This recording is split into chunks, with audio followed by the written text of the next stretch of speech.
I think the season's going pretty well, to be fair. It started off a little bit dodgy at starts, but we're just trying to get like new connections, building like how others play with each other. But now it's starting to click more, and I think as defence is definitely improving, like we're all like hunting, wanting to go like shut things down, like trap people in their own half and stuff like that.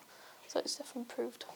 When you stepped up to the first team this year, what were some of the areas you wanted to work on, and how do you feel like you've developed this year? I definitely wanted to work on my communication more.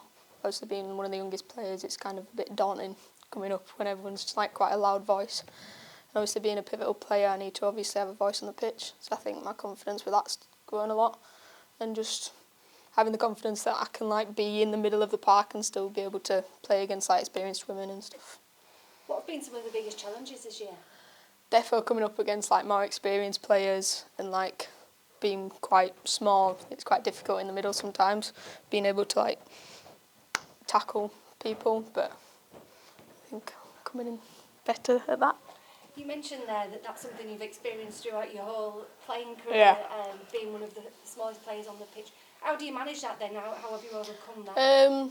Well, in community, I used to just be like a legs tackler. That used to be my technique, but now I have trust with the people next to me, so I just wrap the ball up, and if I can take legs, I can as well.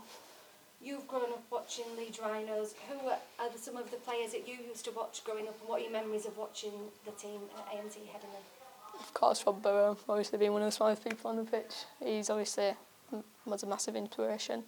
And just players like not even in just at Leeds, but like in the NRL, that's who I've also gone watching, and it's just like such a higher intensity that it's just what I inspire to eventually reach. We've got St Helens on Friday, a massive game. We've already played them this year. What are you expecting from them? Obviously it was a draw when we last played them, so obviously going in there fully confident that obviously St Helens are a very good team and their defence is strong and they'll catch you on the back foot, but I think if we just keep us connections, play how we've been playing, I reckon we can get us nose through and take the win.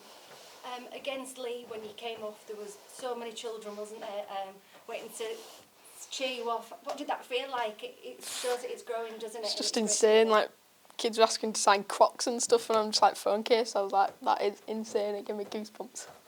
Brilliant. And you've just come back from France. Tell us about that experience. It was just amazing.